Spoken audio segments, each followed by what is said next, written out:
The instant her chuckle pierced the boozy atmosphere, a quiet settled in my heart. We were gathered around a flickering, candlelit table in a trendy bistro, the kind charging $12 for a plate of kale, surrounded by her sleek friends. Women who talk like they're perpetually on a reality TV casting call, and men who make a career out of nodding. I just come from coaching our youngest soccer game, still carrying the faint whiff of synthetic grass. She was aware of that. She chose the timing. Honestly, he's fantastic with the kids, she remarked, twirling her Chardonnay with a rehearsed smile. But let's face it, he's not exactly a man's man. The laughter stung like a sudden smack. It was instinctive, almost mechanical. One of her friends even let out a snort. I stayed silent, didn't flinch, just reached for the bill before the server could offer, slipped my card into the folder, and flashed a calm, courteous smile at the table as if I were observing them through a reinforced window. "Sweetie, don't sulk," she tossed out like I was a kid upset over missing ice cream. "You know I'm only kidding." She wasn't. Not this evening. Not with this crowd. We both knew the truth. When the receipt arrived, I signed it without a glance, folded my napkin neatly, slid my chair back, and walked out. Outside, the air was thick and charged, the kind of muggy heat that seeps into your skin before your shirt. I paused at the curb for a moment before a sleek black SUV glided up, humming like a whispered promise. Its tinted windows were so dark my reflection felt like a stranger's. The rear door opened. A woman, mid-40s, stepped out, no grin, no chit-chat, just a curt nod and a clipboard tucked under her arm. Gray suit, no jewelry except a stark steel watch that seemed more like a timer than a fashion statement. Behind me, the restaurant door squeaked. Who's that?" My wife's voice wavered, but I didn't look back. I climbed into the SUV without a word. The woman followed, shutting the door. We drove off. I didn't turn around, but I could sense her bewilderment through the glass, picturing her frozen there, wondering if that was an attorney, a mistress, or something worse, something she hadn't anticipated. "Everything's in motion," the woman said calmly, opening her tablet. "We just need your final signature to kick off phase 1. I gave a nod. I'd made my decisions weeks earlier, the night I discovered the photo tucked in her jewelry box, creased, old but not old enough. Her with her so-called trainer, laughing in that same cursed bistro, arms linked like they ruled the night back then. I didn't lose my temper. I didn't confront her. I planned. I shifted money. I reassigned assets. I smiled at the kids, kissed her goodnight, played my part so smoothly she never noticed the stage shifting. But now the first piece had fallen.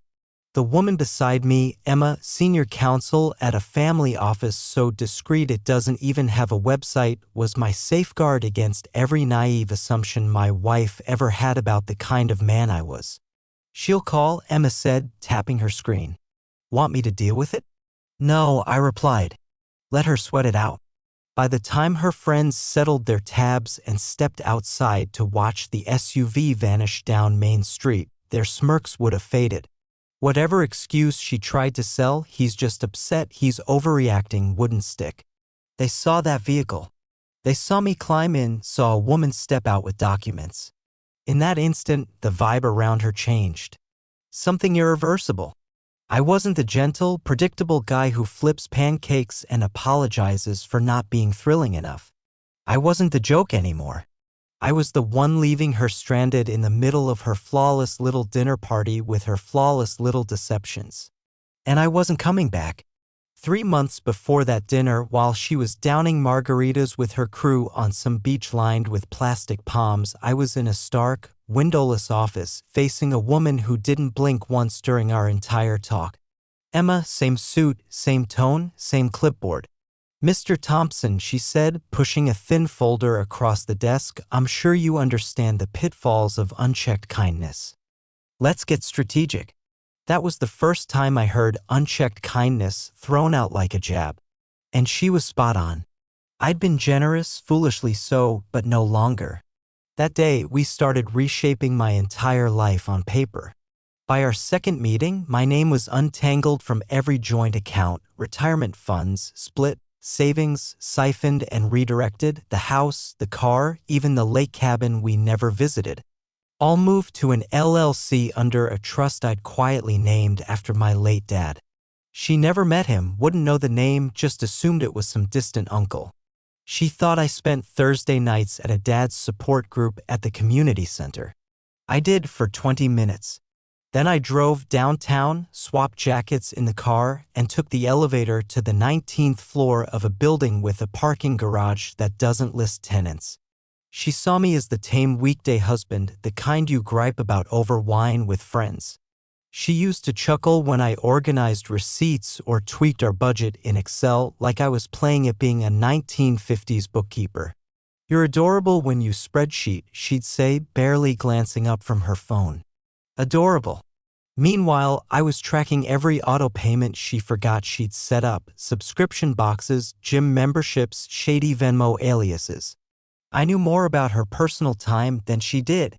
My lawyer helped me redraw the boundaries so subtly, so cleanly, it was like folding origami, silent creases until everything she thought she controlled was locked in a steel cabinet 2 floors below mine, legally untouchable, legally hers to glimpse from afar.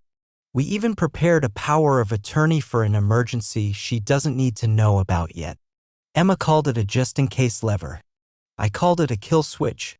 And the bitterness that used to keep me awake vanished, replaced by something sharper, purer. Detachment feels incredible when it's deliberate. The irony is, she used to gripe that I was too calm. "You never react," she'd say. "You just shut down." She took that for spinelessness. Most do. What she didn't get is that men like me don't shut down. We log, we file, we scheme. We disable the smoke detectors and let the room fill with haze while everyone else tosses wine at the drapes. I wasn't trying to win her heart back. I was trying to win. And she didn't even know the game had begun.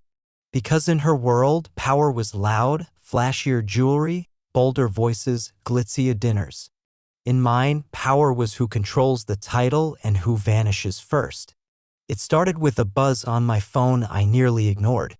I was in the garage sorting a box of Christmas lights in May because that's what you do when your house is silent but your head's screaming. I thought it was another spam text, one of those AI-crafted pitches for crypto riches, but it wasn't. "Jake, that was awful. You didn't deserve that." I stared at the screen too long. Lauren was one of her crowd, one of the country club brunch squad, one of the candle curating, Pilates-obsessed, white wine devotees who usually cackled at my wife's jabs. So why now? Why me? I typed a brief thank you, nothing heavy, nothing raw, just enough to confirm I'd seen it, like acknowledging a sympathy note after a quiet funeral. But before sending, my thumb paused. Then I added, "Thanks for that. If you ever want to chat more, lunch is my treat." No emoji, no subtext, just a hook. She took it. We met the next day at a downtown spot my wife once called too dull for her clique. Quiet tables, crisp linen, no one snapping selfies. Lauren walked in barefaced, unguarded, like she wanted to shed something before she even sat down. "I don't usually do this," she said, easing into the chair across from me. "Same here," I replied. What followed was 3 courses of raw confession. At first, it was surface level.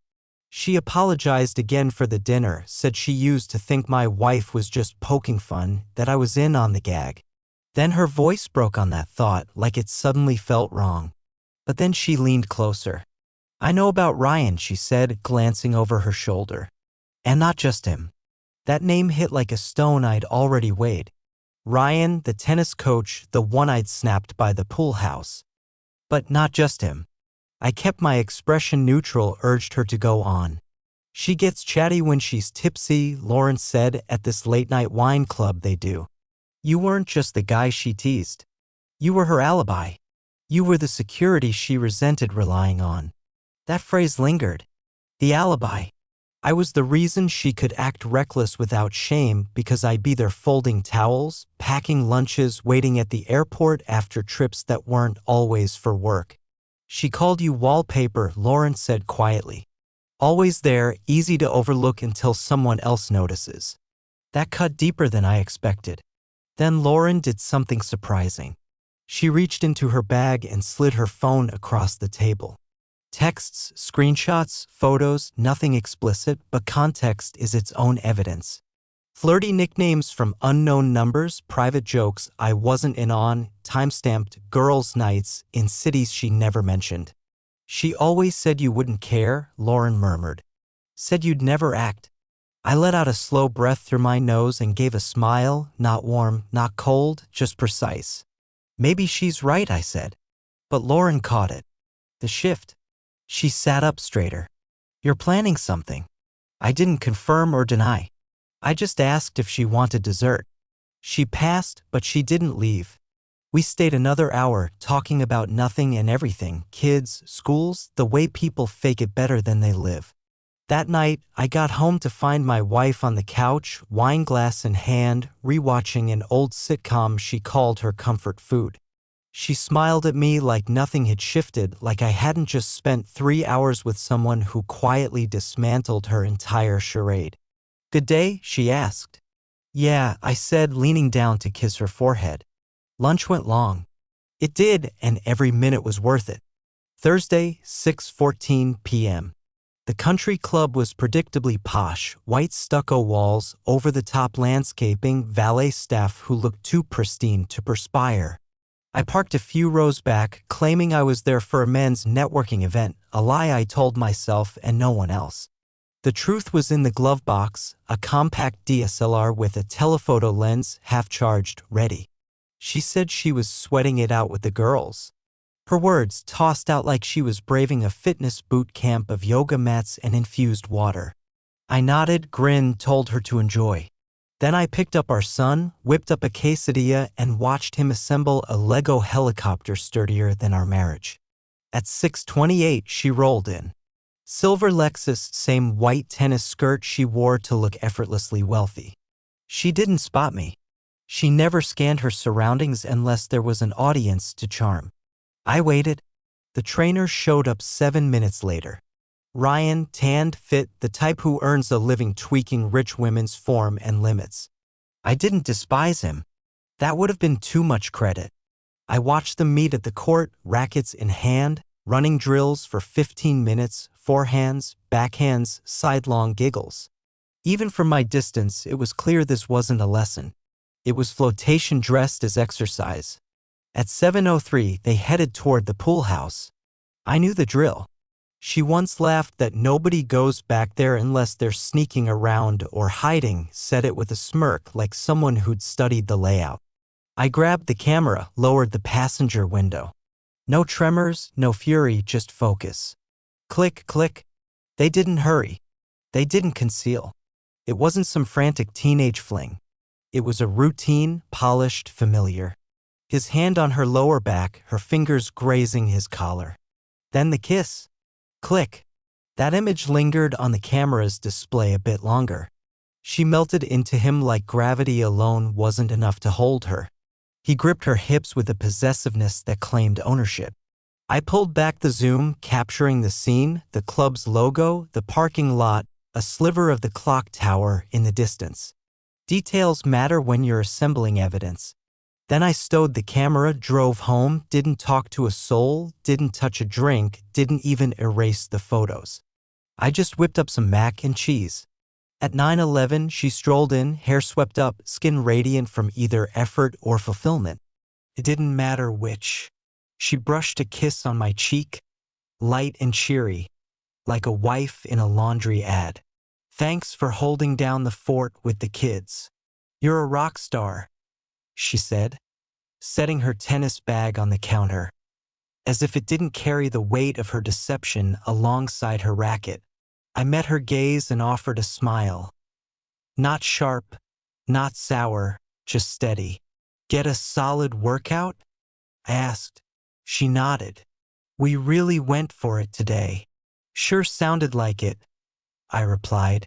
She poured herself a glass of wine, asked about the kids' dinner, tossed out a remark about the neighbors' overflowing trash cans. And I stood there, observing her, not like a man gazing at his love, but like someone studying a device he's just figured out how to power down silently, without a hint of warning. In that moment, I wasn't shattered. I was liberated. Not from her, not quite yet, but from uncertainty. And when you stripped out from a man like me, what remains is pure calculation. She headed to bed early, mentioning a morning call. I stayed up, saving files to a flash drive, sorting, encrypting, labeling folders with harmless names. Q1 taxes, kids' shots, insurance 2024, all fiction. But then again, so was she. We met at a forgettable office park tucked behind a dental clinic. The kind of place you'd pass 1,000 times without a second glance, which was precisely the intent. Emma preferred the margins, and I was starting to see their value too. She was already seated when I arrived. Gray blazer, hair pulled back, 2 black folders on the table, one marked departure, the other consequences. I sat down without a word, and she slid the departure folder toward me, a pen clipped to its cover. "You still set on this?" she asked, her voice free of judgment, just seeking confirmation, like a doctor double-checking consent before a major procedure. "I've never been more resolute," I said. She didn't grin, just gave a nod. The plan wasn't flashy. It was precise, almost graceful. First, we began transferring full legal custody of our kids into a shared trust, one that gave me decision-making power while leaving her as a symbolic beneficiary. In simple terms, I'd call the shots, but she'd still get to play mom on paper. It was wrapped in language that seemed equitable but wasn't. That was Emma's genius, making devastation look like compassion. Then came the financial barricades. We locked the joint accounts without a heads up. Her credit cards would work for another 30 days, long enough to keep her oblivious. But behind the curtain, every purchase would ping alerts and log timestamps. We were charting her patterns, tracking where she'd bolt when the lights dimmed. Next, the house. The property was already tucked into the LLC, but now Emma introduced a ruthless twist. We filed a forbearance clause for marital dissolution, allowing me to revoke her residency rights without triggering formal eviction laws. It looked like a routine business tweak, nothing more. But in reality, the moment I filed, she'd become a visitor in her own home. I read every page, every word. Did I waver? Not for a heartbeat.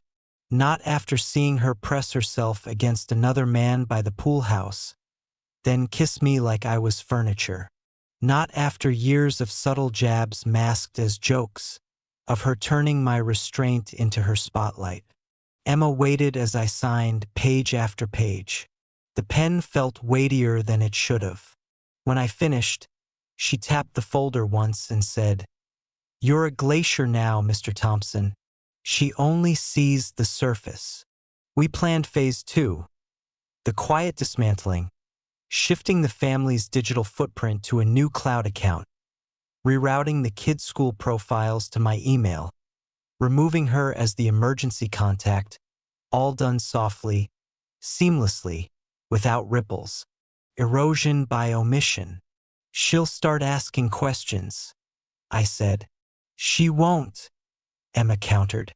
"She's too caught up thinking you're still reeling. That's her misstep." And it was. She mistook my calm for paralysis. But in truth, I was already moving smooth, silent, exact, like a fuse burning under satin sheets. The last thing Emma gave me was a sealed envelope. Inside, a list of fallback options.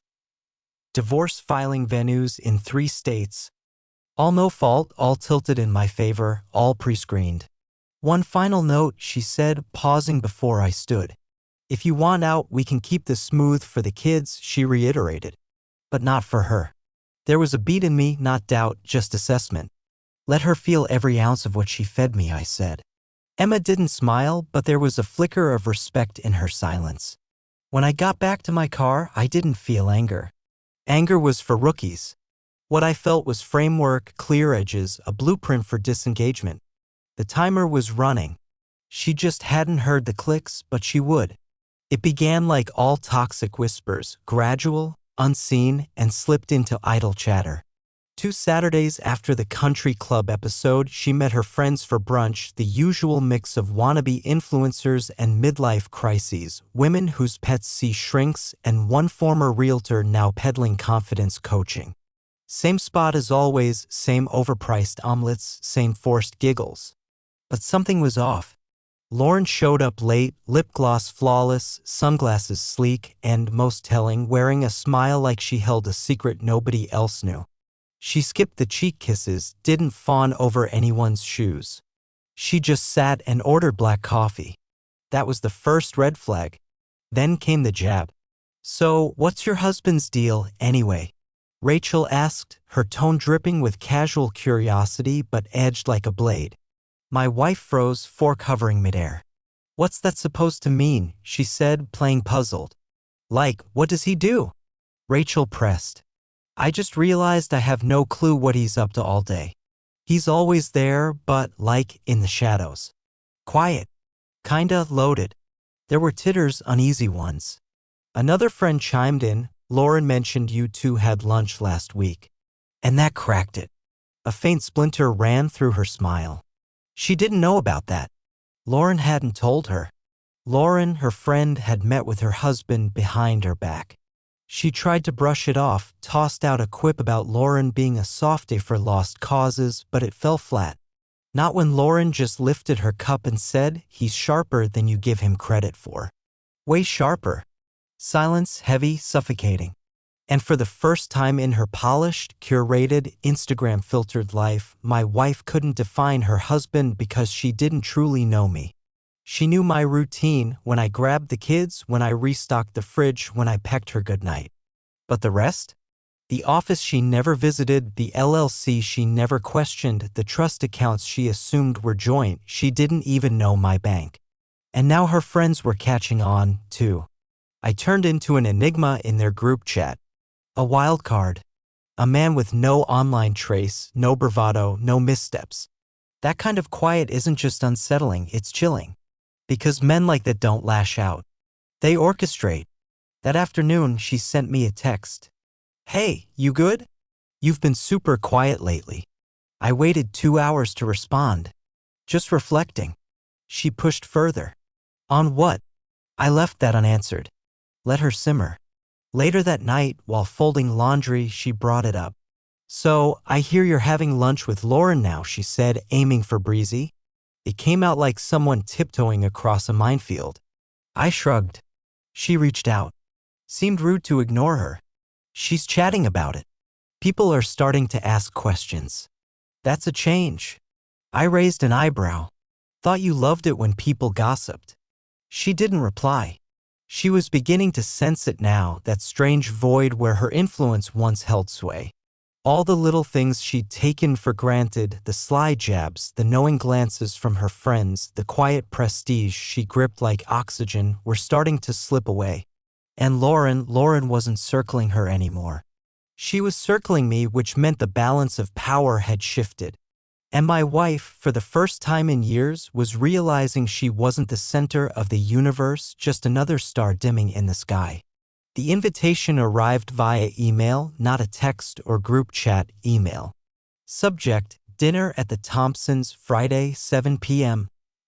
The name, the Thompsons, alone made her hesitate because she hadn't hosted anything in ages, not since her last wine night fizzled when only 2 women showed up.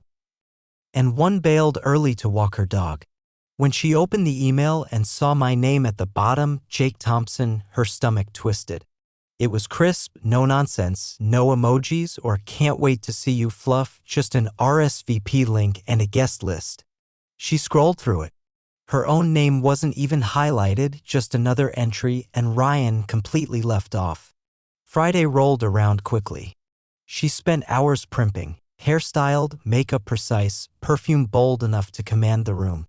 She slipped into a navy dress she hadn't worn in years, one she'd once called her big occasion dress. Tonight, she was trying to reclaim her turf, or at least she thought she was. The house sparkled, professionally cleaned, she could tell. There were elegant flowers, soft lighting set to a warm, golden glow, and low music humming in the background. Not her usual over-the-top Pinterest vibe, something more intentional. She strode in like she owned the place, then stopped cold. Lauren was already there, seated, laughing with me, and not the forced, I'm being nice kind of laugh. No, this was genuine, easy, like we'd done this before. She watched as I leaned in to murmur something, and Lauren touched my arm like it was second nature. Every woman in the room clocked it.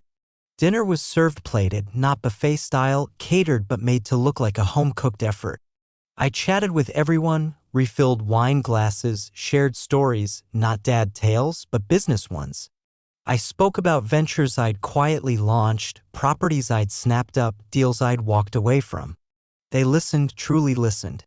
One of her friends, Sarah, said, "Wait, I had no idea you were into real estate."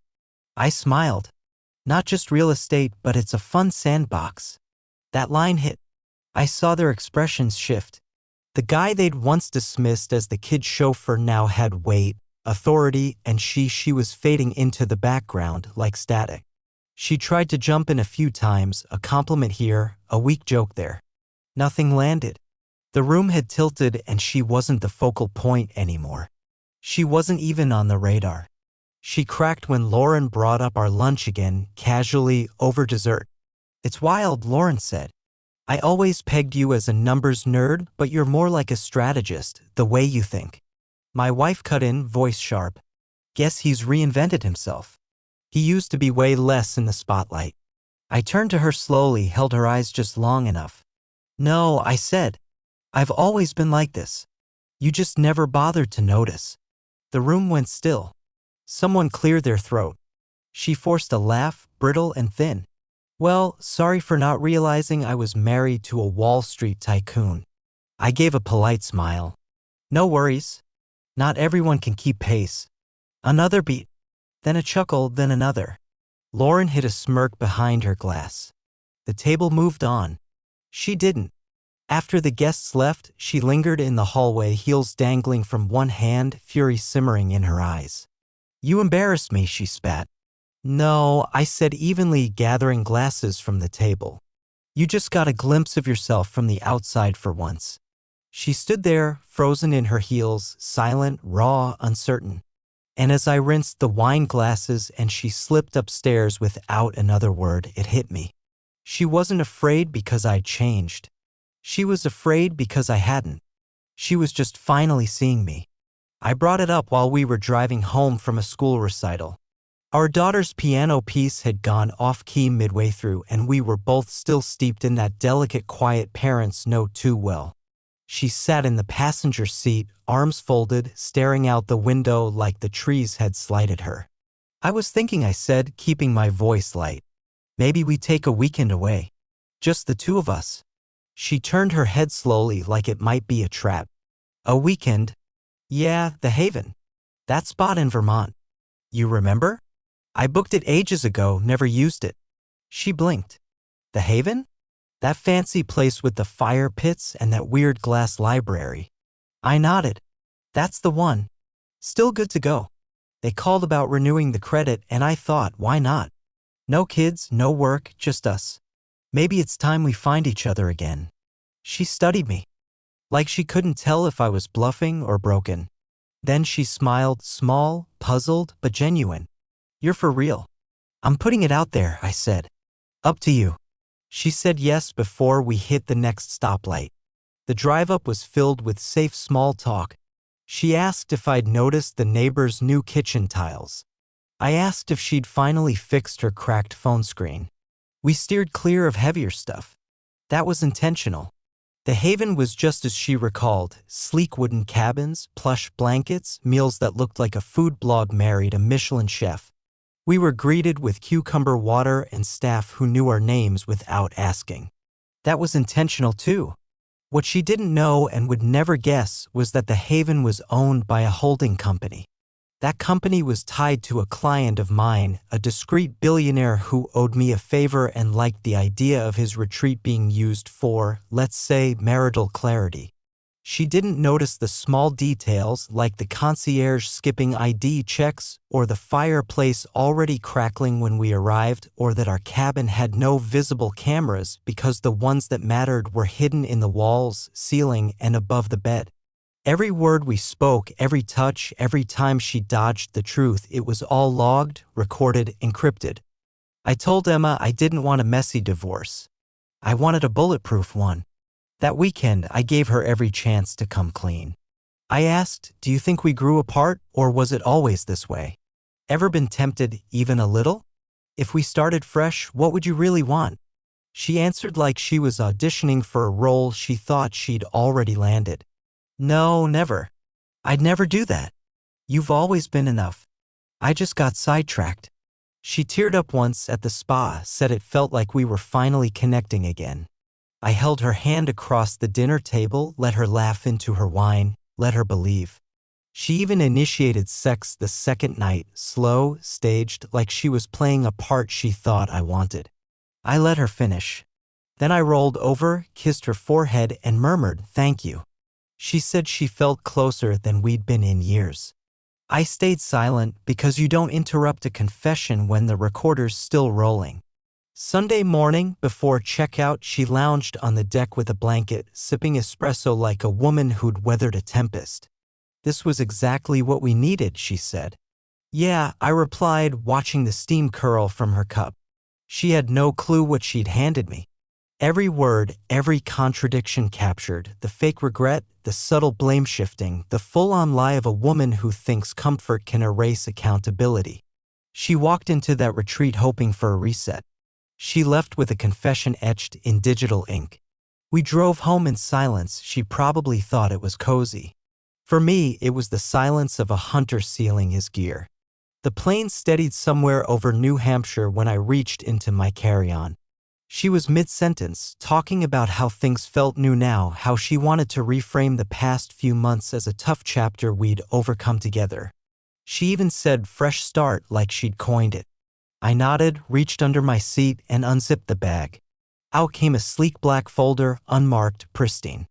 I set it gently on the tray between us, like it was a dish she hadn't ordered. What's this? She asked, still smiling, like I was about to hand her a love note. I said nothing. She opened it and her smile vanished so fast it was like a light went out in her eyes. First page, a photo of her and Ryan by the pool house, his hand on her waist, her lips on his. Second, screenshots of texts, names she thought she'd erased, coded messages, private DMs, all time-stamped and cross-referenced.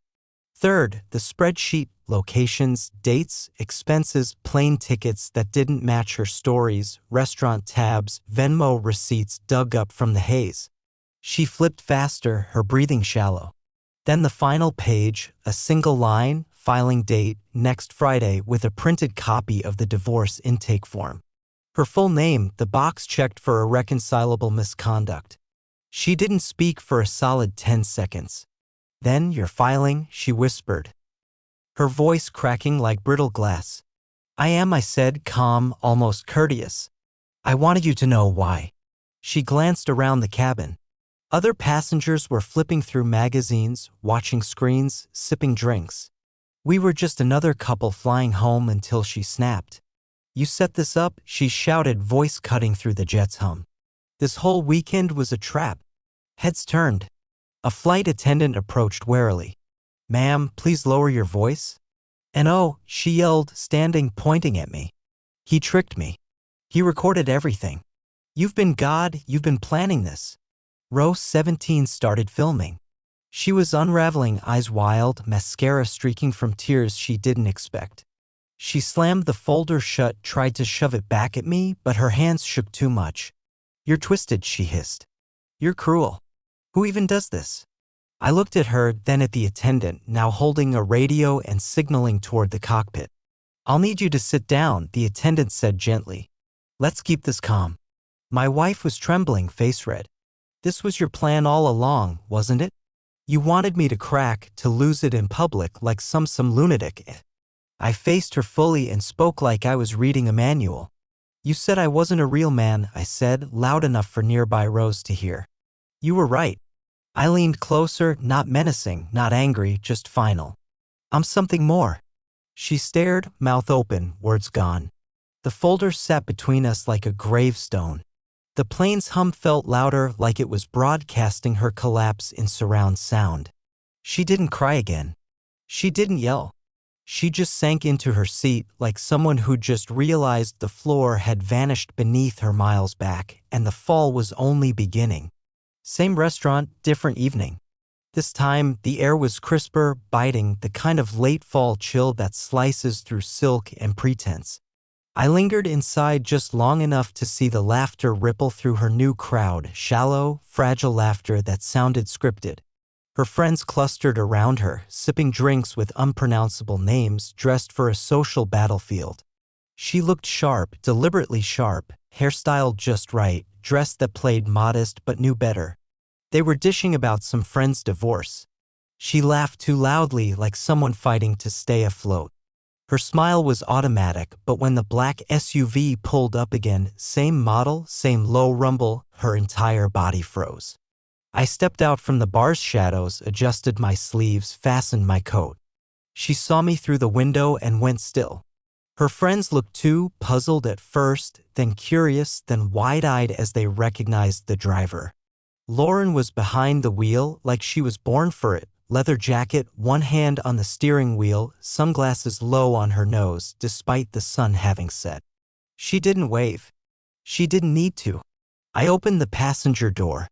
Wait, Jake. My wife's voice broke as she shoved her chair back, nearly toppling a glass. She bolted from the restaurant like it was ablaze, hair whipping in the wind, heels clacking on the pavement. No more poise, no more act, just raw panic. Please, she gasped. Don't do this. They're all watching. They'll think I'm the bad guy, I finished, 1 foot already in the SUV. I glanced back at her tear-streaked eyes. Her friends had trailed her to the sidewalk, forming a tidy half-circle. Some whispered. One pulled out her phone. You told them I wasn't a real man, I said, voice steady, not harsh, just certain. Now they finally see you were right. The door shut with the softest click, like closing a book you'll never reopen. Lauren didn't speak, just shifted into drive. My wife stood there, mouth agape, arms slack. She didn't scream this time, didn't plead. She just watched as the SUV glided away, as the taillights faded, as Lauren's silhouette caught the glow of streetlights and looked invincible. Then she turned around. Her friends weren't laughing anymore. They weren't asking questions. They were just staring like they'd finally grasped the joke. And it wasn't funny. She stood alone, deserted by the story she'd crafted. For the first time. There was no spotlight, no cheers, just silence. And the sound of her own narrative crumbling.